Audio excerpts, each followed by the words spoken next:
Good afternoon and welcome to Markets Today. I'm your host, Bithe Mwema. Today we are on site for the full year 2019 results that have just been released by Stanbic Bank. An interesting set of numbers, but what stood out for us is the growth in the dividend per share. We interacted with the shareholders and we are seated with management to understand what happened to these numbers, what are the expectations for the year going ahead. To help us understand and unpack these numbers is the Chief Finance Officer of Stanbic Bank in Kenya, Mr. Abraham Ongenge. Welcome to the show, Abraham. Thanks for having me, Bithe. All right. Before we get into the numbers, this has been a consistent question I'm asking everybody who comes to our show, at least January, February through to March. What are your expectations for the economy in 2020, and how is this different from the year 2019? Yeah, I think 2020 has started quite well. We had some very good rains, a little bit of doubt on whether in some places it has been destructive.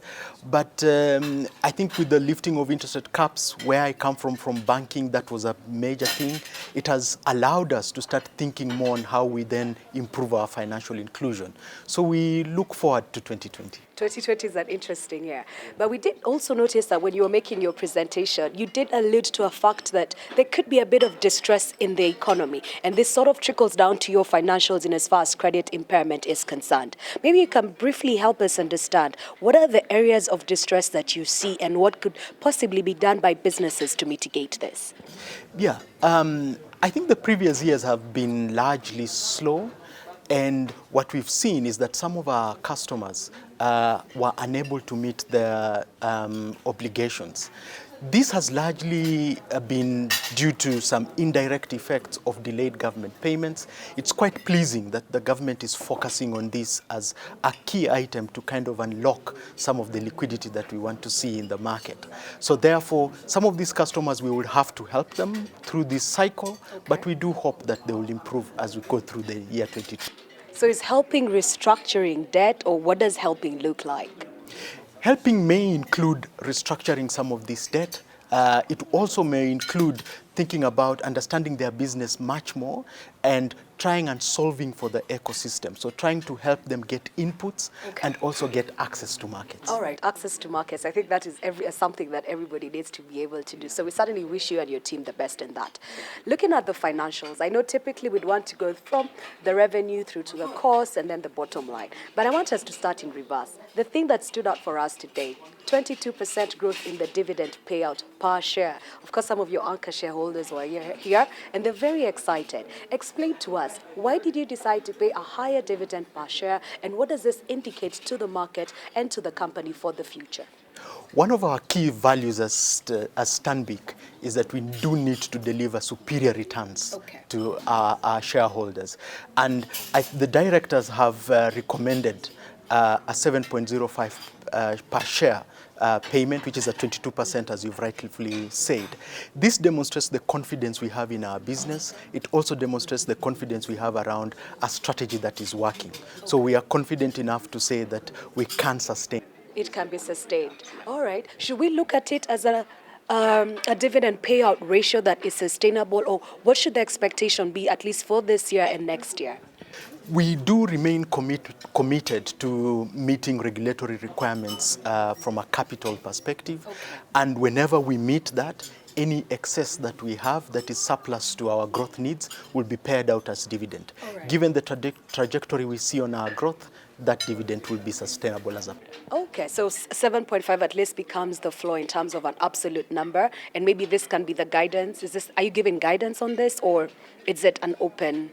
I do think we don't necessarily look at the per shilling.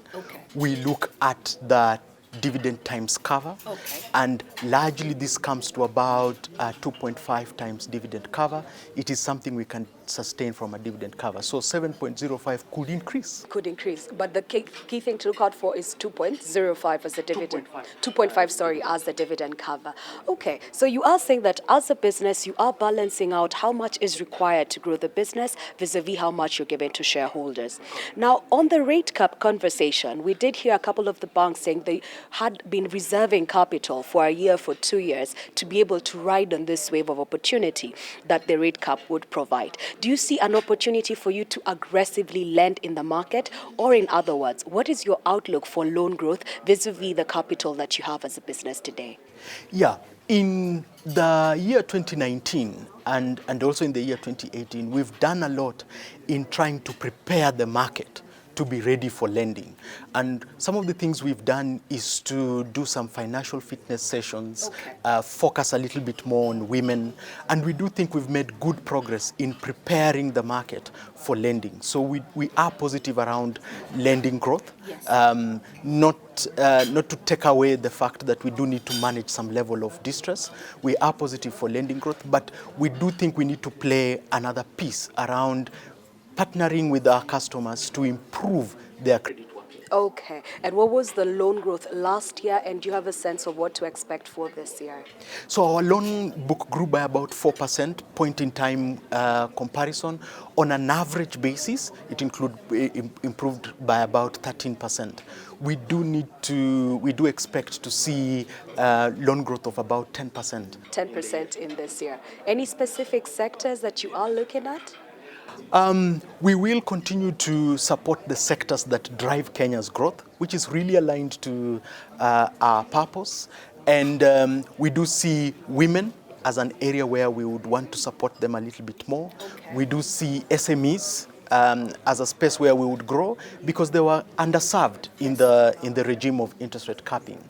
Within the corporate sector, there are a couple of key sectors such as oil and gas. There are a couple of sectors such as manufacturing that drive Kenya's growth, which we would like to support more. All right. And back to the SME. When you say you want to extend credit to the SME, do you look at the SME as anybody who comes in that space, or do you look at SMEs that are focusing on the provision of specific goods and services that could potentially do well in this year? So most of our SME lending is tied to the ecosystems within Kenya's growth sectors. So if you think about oil and gas, which is an area that's developing in Kenya, you do have SMEs playing in that space, from the person who's producing to the person who's actually distributing oil products. If you think about manufacturing, there are the wholesale businesses who then distribute the manufactured products. So we would want to look at it from an ecosystem perspective. Okay. And then the final question, I think, on the balance sheet is on your deposits. What was your outlook in terms of deposits for this year, and how did that perform compared to last year? Yeah, what has been quite pleasing is that we have reduced our cost of funding quite significantly because of our deposit growth. Our deposits, the numbers point in time show a 1% growth, but on an average we are at slightly above 10%. We did see some muted growth as a result of state-owned entities reducing their deposit bases during the year. But what is pleasing is our personal business banking grew by about 14% year on year, which does demonstrate that we are getting customers and customers are willing to transact with us. And these are individual customers? Yes. This is the retail. So your retail deposit base is the one that is actually driving growth in that? Yes, and it's really helping us in reducing the cost of funding. And what is the cost of funding now? So our cost of funding is about slightly above 2%. Okay. We would want to see that improving if we improve the level of transactability and the transaction accounts, which is the current accounts and the savings accounts. Okay. What was it in the previous year in 2018? It was slightly north of 2.5. Okay, so 2% is a good number. Okay, then now this brings us to the crux of this conversation. We are looking at your income statement. Walk us through your revenue. It was about 12% year-on-year growth. Please, and help us understand, what was the mix between the interest income and the non-interest income, and what is your expectation for this year? Okay, so despite the central bank cuts that we saw in the year 2019, our net interest income grew by about 10%. Okay. Our non-interest revenue was quite pleasing, growing by about 15% year on year. On the net interest income side, largely driven by book growth, but also pleasing to see that we supported more of the retail customers, with the loan book there growing by about 11%. Okay. This largely helped us protect our margins during the year. Non-interest revenue is really as a result of some very good key deals that we closed during the year. We participated as the arranger of the first green bond in East Africa. Okay. We also helped close some significant transactions in the Nairobi Securities Exchange with the transfer of shares by Ruby's Energy and Kenol Kobil shareholders. Okay. That did boost our non-interest revenue. But it's quite pleasing to see our electronic banking performance, Yes. which has really improved with about 10% growth year on year on electronic banking revenues. So then do you expect a repeat of a similar performance in this year, 2020? Yeah, there are a couple of one-offs on the revenue side. Of course, the key transactions are not transactions that come through every year, but there is definitely very good promise around scaling our electronic banking channels. There's very good promise around our ability to intermediate foreign exchange in the market and growing our trading revenues. Okay, then now let's come to the operational expenses. 2019 was a year where we saw a lot of reorganization, at least public pronouncements that were coming along those lines. Help us understand the cost breakdown between the normal cost operations as well as the one-off cost operations. Okay, so in our results, there's about 2.2 billion of costs that are once-off.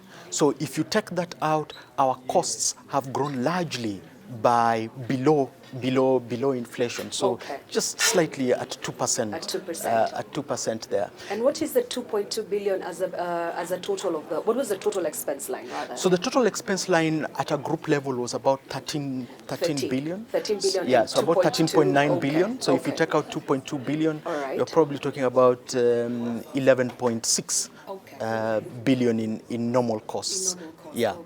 These costs, one of it was a reorganization exercise that we deliberately took, which saw about 88 of our staff exit the bank at a cost of about 763 million. The other piece is a once-off guarantee payment that we did pay, showing support and the confidence we have as a banking sector into the economy. We are in the process of engaging with our clients to see how we can recover that amount in the coming. What do you mean by a one-off guarantee payment? What does that mean if you just break it down to the layman? So as banks, for us to enable growth, especially in huge projects, huge projects, we have to guarantee some amounts to enable our other beneficiaries, our other clients, to execute some of these key projects. Now, these projects do have in themselves various risks, especially risks around non-performance. And because there are two parties in this, we do support both of those parties. Okay. In cases where these projects, for one reason or another, could not take off, we do need to make good the affected party while we go into the process of recovering from the other party who was supposed to meet the obligations. All right. Would it be possible for you to maybe give us a sense of what sectors were affected? Was it one sector? Was it projects that were cutting across multiple sectors that were directly related to this one-off guarantee? So it's largely one sector, and that sector is within the energy space. The It's energy space. sector. Okay, then taking us to the elephant in the room. So you did see good revenue performance. Your expenses were more or less in line outside of the one-off restructuring costs. But then your credit impairment charge, it was up about slightly up over 50% on a year-on-year basis. What was happening there, Abraham? Yeah, I think as a responsible organization, we do need to exercise some prudence wherever we see delay in some milestones while we try and support our clients to resolve some of the levels of distress. In this particular case, we had to raise a little bit of provision on some of the pre-NPLs, pre-2019 NPLs. These NPLs have remained largely sticky as we continue to find ways to resolve some of the distress for some of these clients. Okay. We are positive that we are on the tail end of this, and we would see some of this resolve in the current year. Okay. Is it sector specific? Does it cut across sectors? Yeah, it cuts across a few. It cuts across a few of the sectors. One of the sectors is agriculture. The other one is within the mining sector, and a little bit of manufacturing. and a little bit of manufacturing. So what is the absolute number that you charge to your income statement for your cost of impairment? So the cost of impairment increase was about 3.2 billion compared to about 2.1 billion in the year 2018. What does this translate to in terms of cost of risk? It translates to about a 2.1 credit loss ratio. And what was that in the previous year? In the previous year, if my numbers serve me correct, is about 1.4%. Okay. So you know the next question I'm about to ask you, what do you think it's going to be in 2020? Or what is a good point of guidance to use if anybody is trying to analyze your future performance? Yeah. I think we do expect an improvement.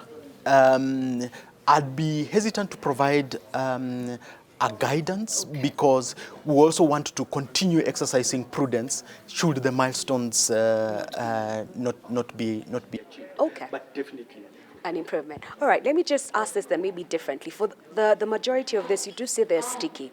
Does sticky mean that they've been there for over 4 years? Is it that this have been NPLs for 2 years, 3 years? Maybe you can give us a sense of how long they've been sticky and sitting on your books. Yeah.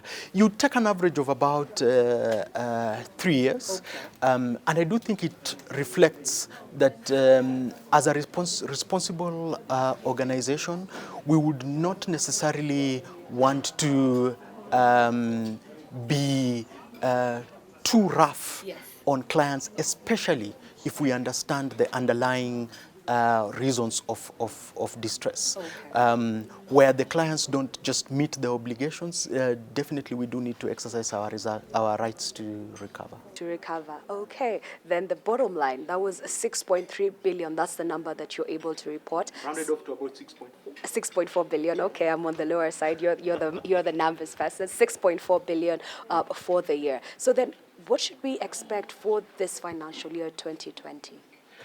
I think the year has started well, but there are definitely some mixed concerns. One is the coronavirus.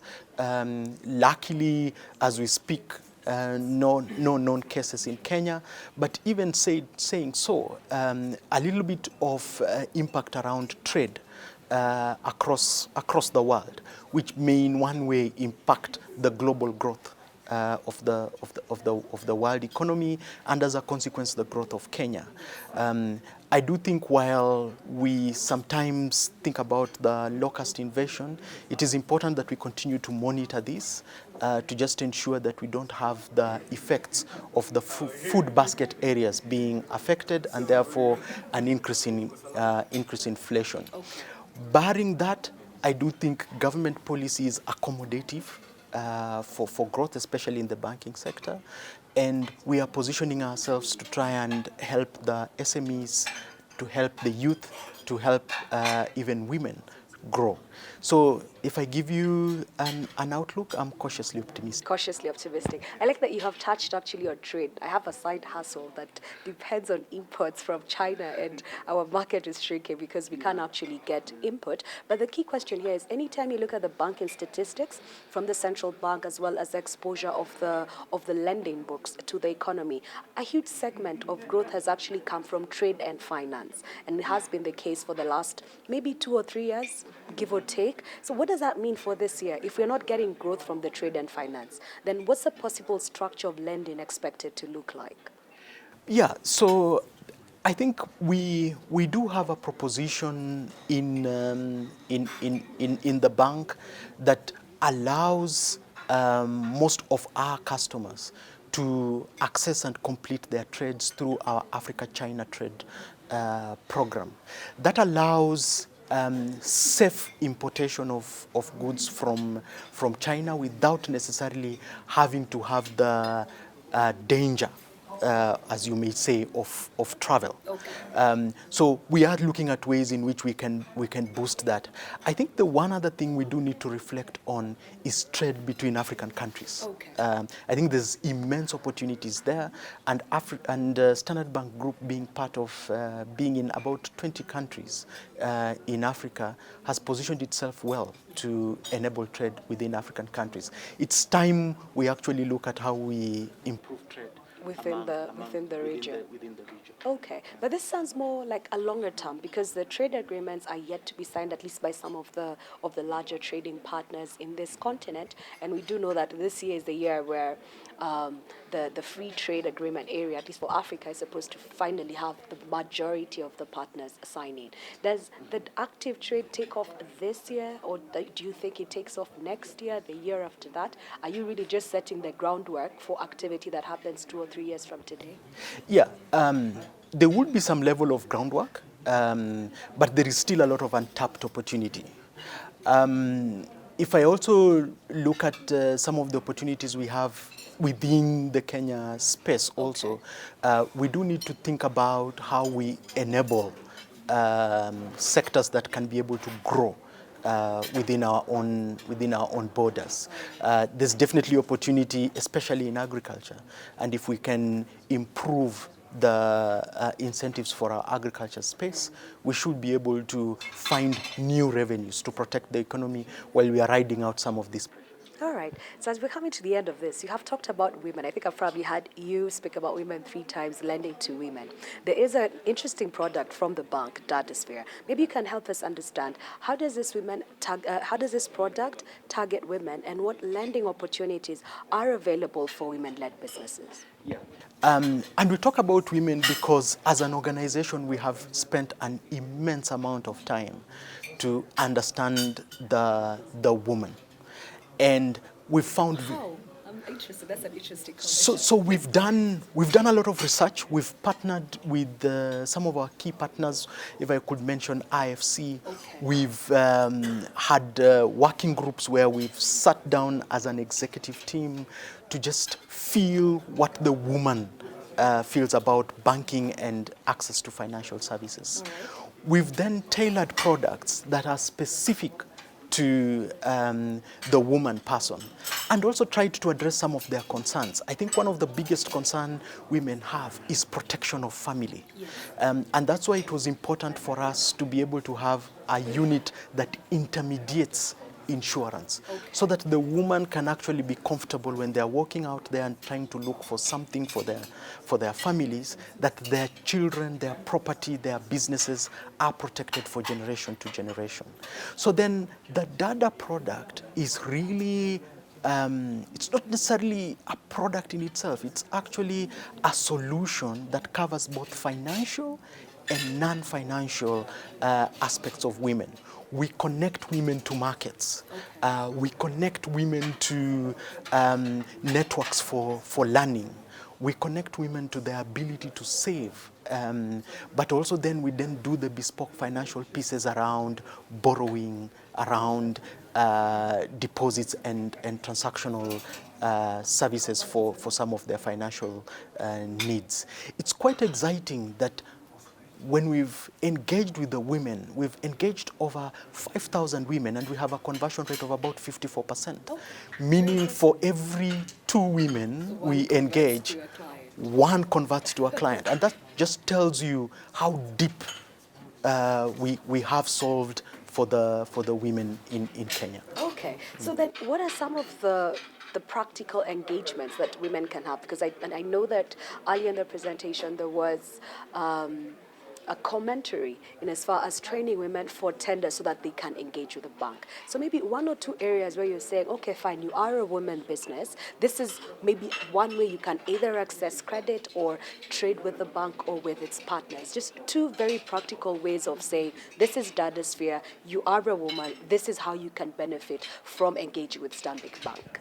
So we are seeking to allocate about 15% of our procurement budget to women. Okay. If you think about a normal run, the business amount of about 10 billion shillings, that's about 1.5 billion shillings allocation in terms of revenue for women organizations. It's not to say that we will stop at 15. It will grow higher. But what is typically procurement? What does a bank procure? So the bank procures a lot. The bank procures services such in technology. We do have a lot of systems in the bank, and we procure a lot there. The bank procures a lot of travel. So we do a lot of travel in supporting our clients access markets out of Africa and within the Africa region. The bank procures a lot of professional fees, consultancy. So for the educated women, a lot of that is available.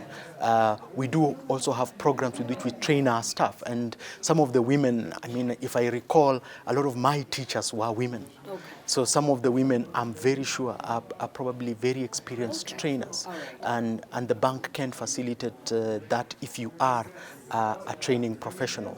And there are also some small other services. We also do procure refreshments and all those tiny Alright. things which some of the SMEs can play a Be part. able to.